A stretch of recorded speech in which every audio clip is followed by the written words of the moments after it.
Okay, we're going to do examples 2 and 3 in section 12.6 here. Both of them are going to ask us to write a proof that the two triangles are congruent. Now we are already given, in this one, we are given the fact that segment AD and EC are parallel. Notice those are marked with these little arrows, so they're marked parallel. And then BD is congruent to BC, so this segment is marked congruent to that segment. Okay, well I only have one thing that is congruent right now. I need more than that. Okay, parallel does not mean congruent, it just means parallel. So the only thing that's congruent are BD and BC. So how can I prove these two triangles are congruent? Well, one thing we can do, that we can always do, is we can say that these vertical angles right here are congruent. Vertical angles are always congruent. So this angle, which has a vertex of B, so I got to go ABD. So angle ABD is the same as this angle B, which is CBE. And I know those are congruent by vertical angles. So remember, when you do a proof, you have to state what you know is congruent, and you have to have a reason for it. If you don't have a reason, then you can't cite that as evidence. Okay? Now, one other thing we learned is that when we have parallel lines, such as AD and CE here, that are cut by a transversal, for example, CD would be a transversal that crosses them, that alternate interior angles are congruent. So this angle here, if I follow along the transversal and go on the other side, it has to be congruent to that one. Those are alternate interior angles. So this angle C, which I can call just angle C, I don't have to call it BCE, I could, but there's no confusion as to which angle is angle C. Angle B, there is. There's 1, 2, 3, 4 of them, so I got to be careful there. And then that's congruent to angle D.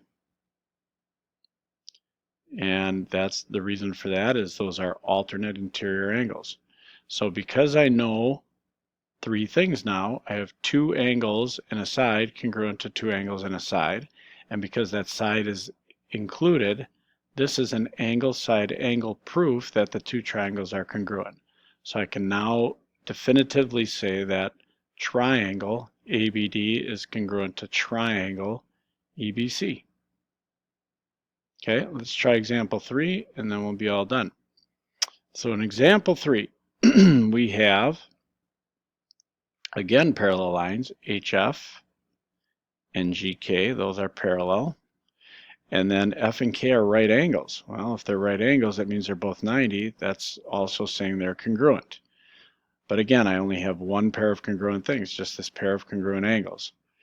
Well, I can see that segment GH goes right down the middle.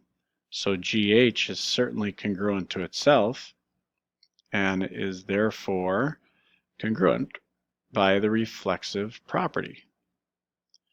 Now what else? Well, again, whenever you have parallel lines, look for alternate interior angles in those cases. So alternate interior angles. Now you got to be careful here. The angle has to be the angle made between the transversal and one of the parallel sides. So this angle between the parallel side and the transversal is congruent to the one on the other side between that parallel line and transversal. So that would be angle FHG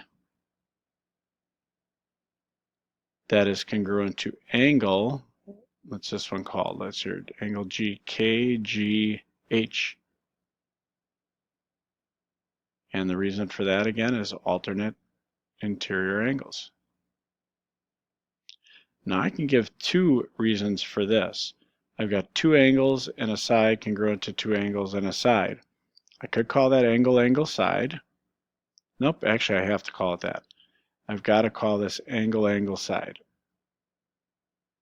Okay, and so I can say triangle HFG is congruent to triangle GKH.